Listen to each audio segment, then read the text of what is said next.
कहानी सुना करके अपनी बात समाप्त। एक बार तथागत गौतम श्रावस्ती में प्रवचन कर रहे थे।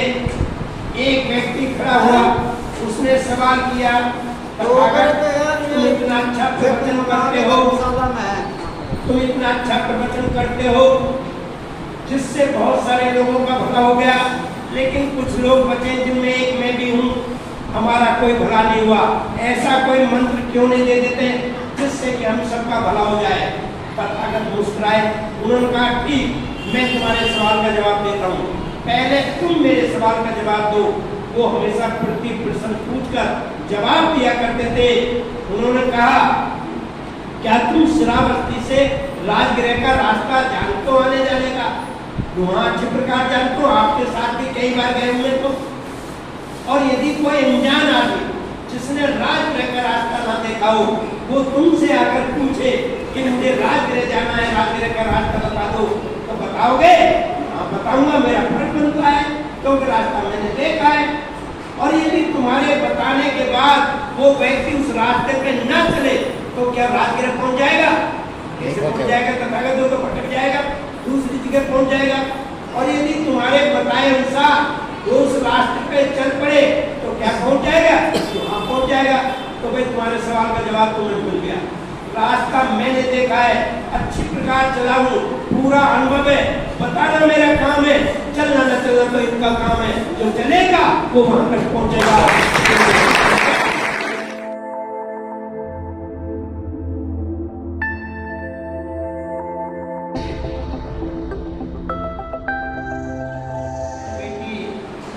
इधर सुन रही है, इनको भी बधाई देता हूँ कि ये भी इस समय अपना काम छोड़कर, क्योंकि खाना बनाने का समय है और ये मेरी बातों को यहाँ सुनने के लिए आई है।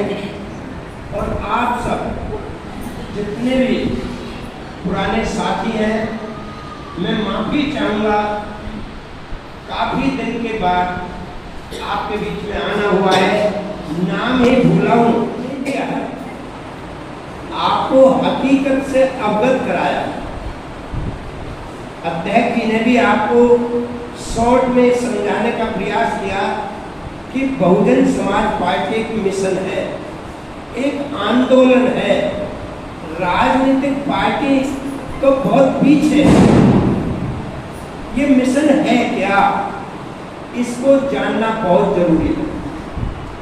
लेकिन इस देश में, इस देश के गरीब लोगों को राजनीति किसी ने भी सिखाई नहीं। हाँ, राजनीति के नाम पर इस्तेमाल जरूर किया, चाहे कांग्रेस ने किया, चाहे बीजेपी ने किया, चाहे जनता दल ने, चाहे समाजवादी पार्टी ने, चाहे आम आदमी पार्टी ने, सब लोगों ने भावनाओं के साथ खिलवाड़ की है।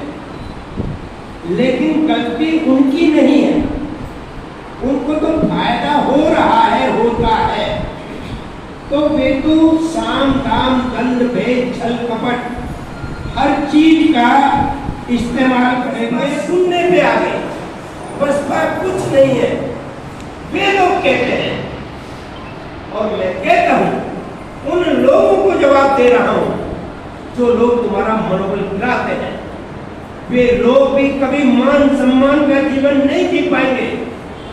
अभी एक फोटो आया है व्हाट्सएप पे, मैंने देखा, फूलपुर की विधानसभा में एक वाल्मीकि को टिकट बीजेपी ने दिया और वे लोग सारे नेता कुर्सियों पर बैठे और वो उम्मीदवार उनके आगे नीचे फर्श पर बैठा है। सॉरी, फूलपुर नहीं, खैर का वो सीन है। उस खैर विधानसभा क्षेत्र में वो समाज के लिए क्या करेगा वो आदमी जो नीचे बैठा है? स्वाभिमान का जीवन बीजेपी से नहीं किया जा सकता, कांग्रेस से नहीं किया जा सकता, आम आदमी पार्टी से हम सम्मान का जीवन नहीं जी सकते। अगर सम्मान का जीवन जीना है, हर समाज के लोगों को, अकेले किसी एक जाति में गरीब नहीं है, हर जाति में गरीब है, हर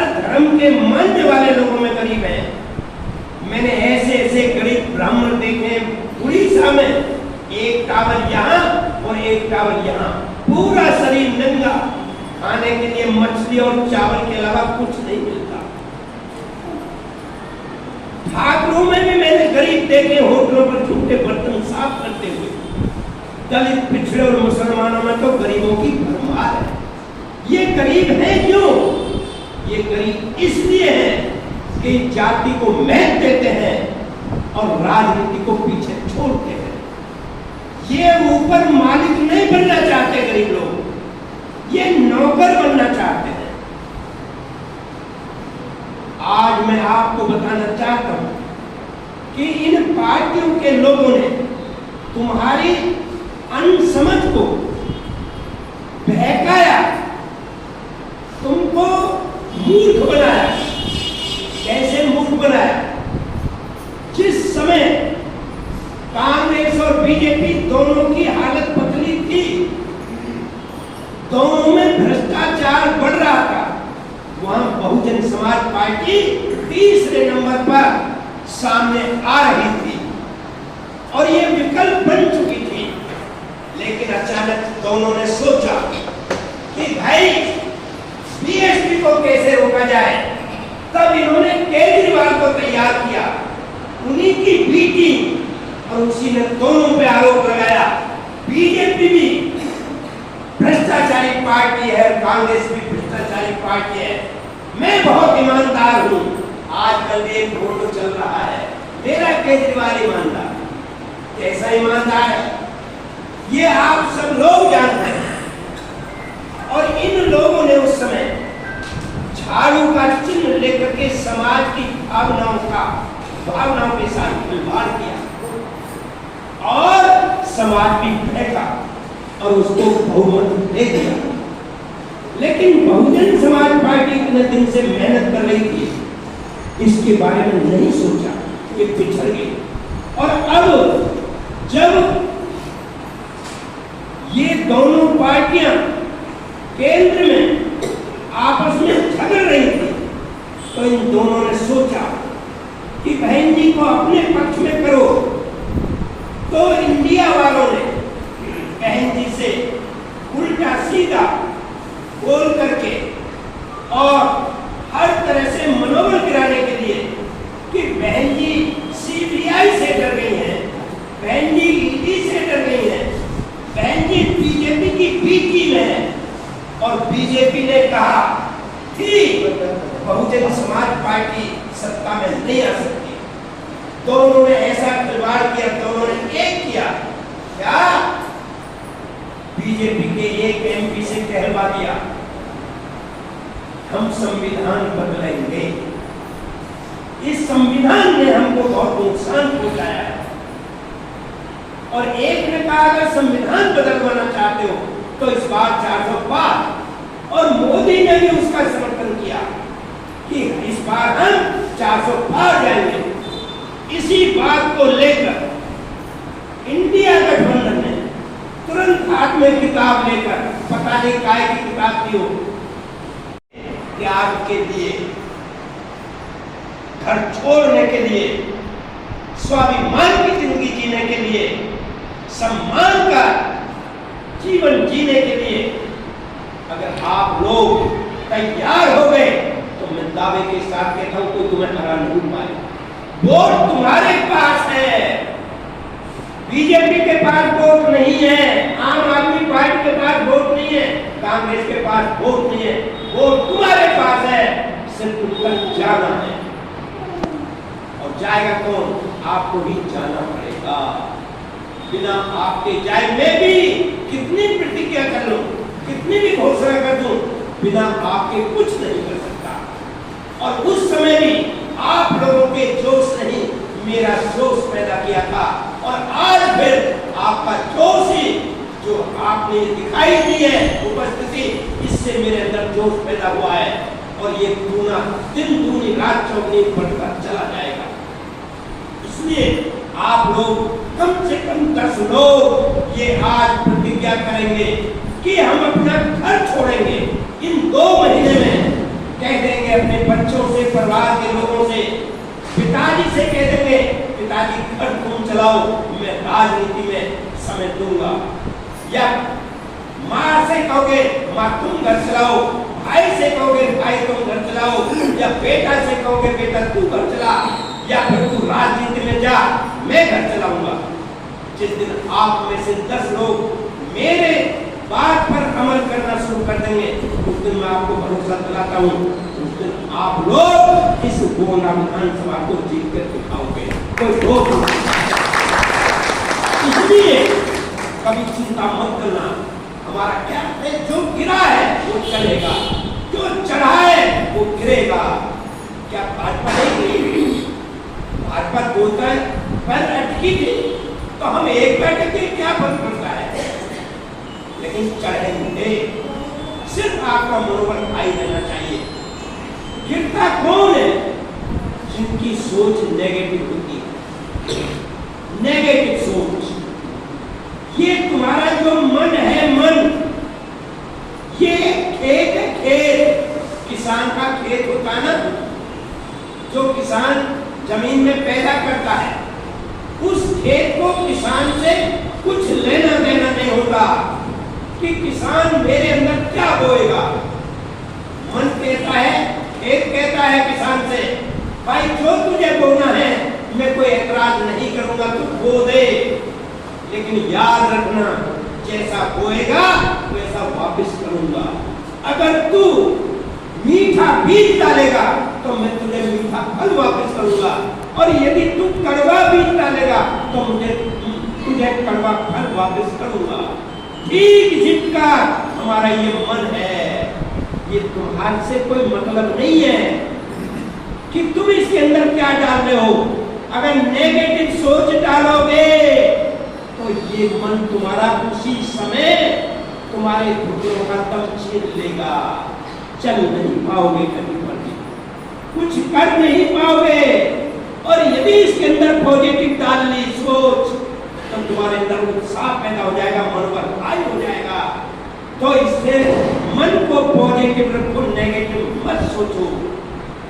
वे लोग जो बिकाऊ टाइप के होते हैं, मनोहर कांचराम साहब ने कहा था साल में एक बार पेड़ का पतझड़ होता है, जो पत्ते सूख जाते हैं वो पत्ते अपने आप टूट के नीचे गिर जाते हैं, जो शाखाएं सूख जाती हैं उन्हें मालिक काट के फेंक देता है, फिर टूट बचता है, फिर नए सिरे से उस टूट में नई शाखाएं जन्म लेती हैं, नए कोमल पत्ते आते हैं, नया फल आता है और फिर हरा भरा हो जाता है।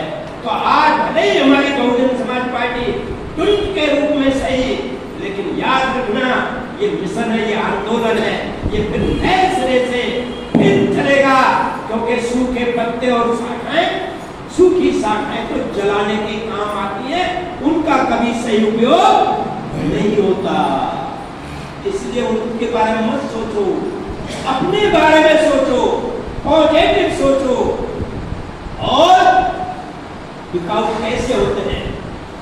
जैसे चमचे होते हैं, रसोई का चमचा देखा होगा आपने, थोड़ी सी देर के लिए इसे आप चमचा मान लो, ये रसोई का चमचा है, इसमें कोई अपनी जान नहीं, कोई जान नहीं, ना ये अपने लिए करता है ना खुद खाता है। ये किसके लिए करता है? जिसके हाथ में होता है। वो हाथ इस चमचे का इस्तेमाल चाहे पतीली में कर ले, चाहे भगोना में कर ले, चाहे सब्जी बना ले, चाहे भात बना ले, चाहे मांस बना ले, चाहे चावल बना ले, जले ये, भुने ये, पकावे ये, परसे ये, खिलावे ये, और खाने के बाद झाड़ फूट के मान लूट के फिर रसोई में रख दिया जाता है। कब तेरी जरूरत है, जब अगले वक्त का खाना बनेगा फिर तेरा इस्तेमाल किया जाएगा। इसी प्रकार आम आदमी पार्टी, कांग्रेस, बीजेपी में जितने भी तुम्हारे लोग गए हैं बसपा से, आज 80% नहीं मिले। कांग्रेस, बीजेपी, आम आदमी पार्टी में इस बसपा की पाठशाला में पढ़ के गए हैं, लेकिन वे चलाने के काम आएंगे, उन्हें कोई सम्मान मिलने वाला नहीं है। मैं भी देख रहा था एक विधायक को, एक विधायक बैंड बाजे के साथ चल रहा था, पीछे 10 आदमी नहीं थे, लेकिन शोर मच रहा था। आम आदमी पार्टी के प्रचार हो रहा है। क्या प्रचार हो रहा है? सिर्फ मूर्ख बनाया जाता है, इनका मूर्ख बनाया जाता है। इसलिए आप लोग अगर मान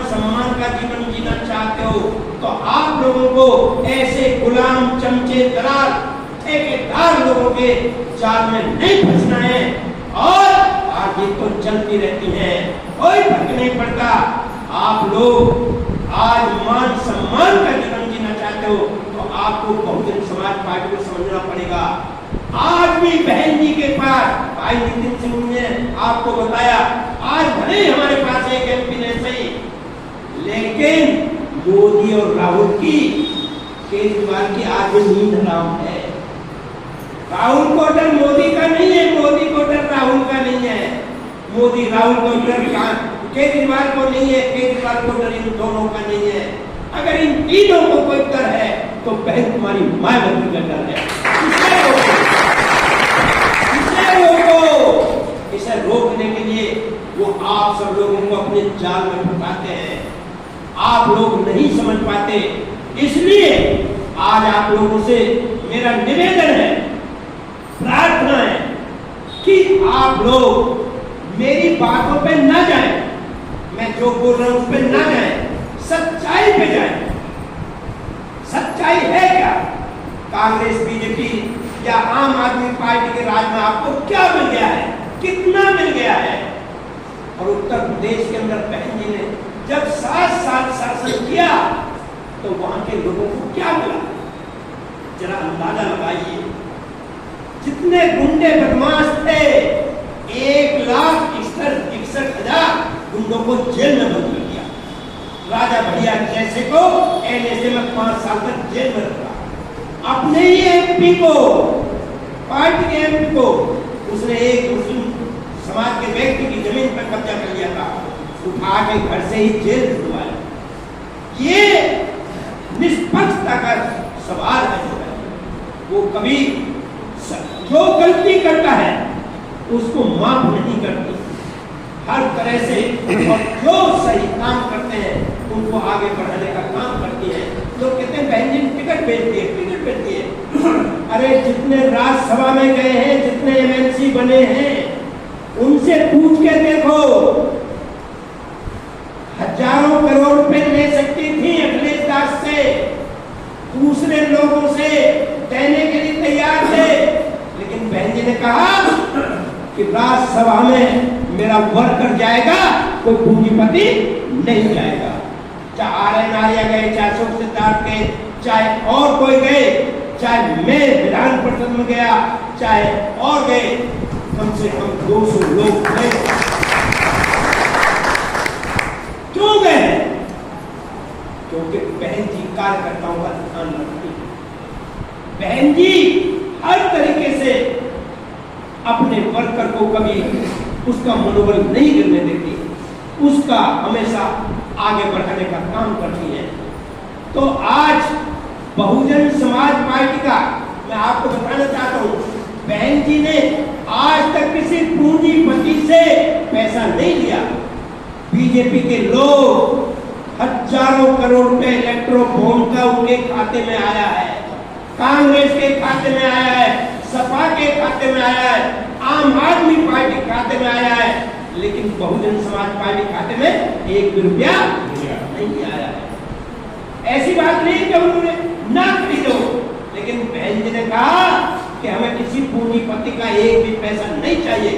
हम अपने समाज, अपने गरीब लोगों के बीच में जाकर उनसे 100, 50, 200, 1000, 500 लेकर के इस मिशन को चलाएंगे। हर साल हम ये काम करते हैं।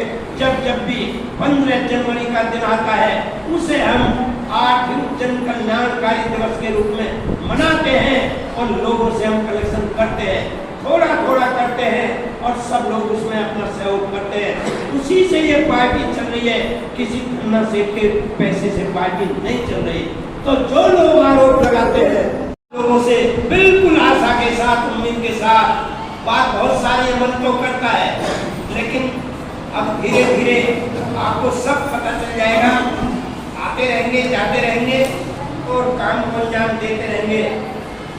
और जो कुछ भी आप सहयोग कर सकते हैं, एक रानी जी का, रानी गौतम, क्या नाम, रानी गौतम जी का सहयोग करेंगे। इनके पास शायद है ये जिम्मेदारी है कुछ, और जिला अध्यक्ष के पास भी जिम्मेदारी है, वो आए नहीं, राम नेहन जी है, और आपके जो भी आएंगे हमारे कार्यकर्ता, उनका मनोबल बढ़ाना है, उनका सहयोग करना है, उनका साथ देना है। और चलते चलते लास्ट में एक कहानी सुना करके अपनी बात मांगो। एक बार तथागत गौतम श्रावस्ती में प्रवचन कर रहे थे।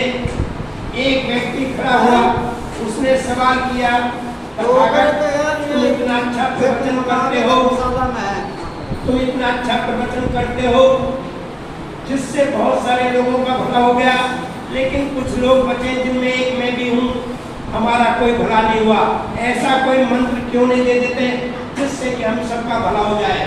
तथागत मुस्कुराए, उन्होंने कहा ठीक, मैं तुम्हारे सवाल का जवाब देता हूँ, पहले तुम मेरे सवाल का जवाब दो। वो हमेशा प्रति प्रश्न पूछकर जवाब दिया करते थे। उन्होंने कहा क्या तुम श्रावस्ती से राजगृह का रास्ता जानते हो आने जाने का? वहाँ अच्छे प्रकार जानते हो, आपके साथ भी कई बार गए हुए तो। और यदि कोई अनजान आदमी जिसने राजगृह का रास्ता ना देखा हो, वो तुमसे आकर पूछे कि मुझे राजगृह जाना है, राजगृह का रास्ता बता दो, तो बताओगे? हाँ बताऊंगा, मेरा फर्ज बनता है, क्योंकि रास्ता मैंने देखा है। और यदि तुम्हारे बताने के बाद वो व्यक्ति उस रास्ते पे न चले तो क्या राजगृह पहुंच जाएगा? कैसे पहुंच जाएगा? तथागत तो भटक जाएगा, दूसरी जगह पहुंच जाएगा।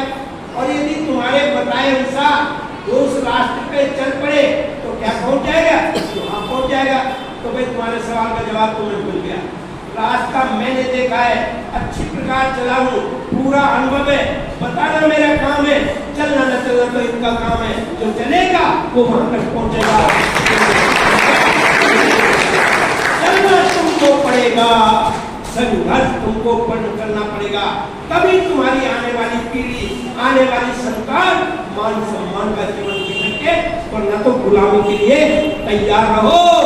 मोदी ने पूरा इंतजाम कर दिया है, केजरीवाल ने पूरा इंतजाम कर दिया है। अब 8 घंटे से 12 घंटे कर दिए तुम्हारे मजदूरी के काम के। क्यों? क्योंकि जिन लोगों को बाबा साहब डॉक्टर अम्बेडकर ने 12 घंटे की जगह 8 घंटे कराया था, तो उन्होंने उन 4 घंटे का इस्तेमाल समाज के लिए नहीं किया, उन्होंने अपनी मस्ती मौज मस्ती के लिए किया। इसलिए आज फिर तुमको 12 घंटे काम पर लगाया जा रहा है। इसलिए अगर चाहते हो कि हमें 8 घंटे ही काम करना पड़े तो आज से ये 2-3 महीने का जो समय है इसमें लगा दो, मेरी गारंटी है वो फिर 12 से 8 पे आ जाएगा। धन्यवाद, जय हिंद।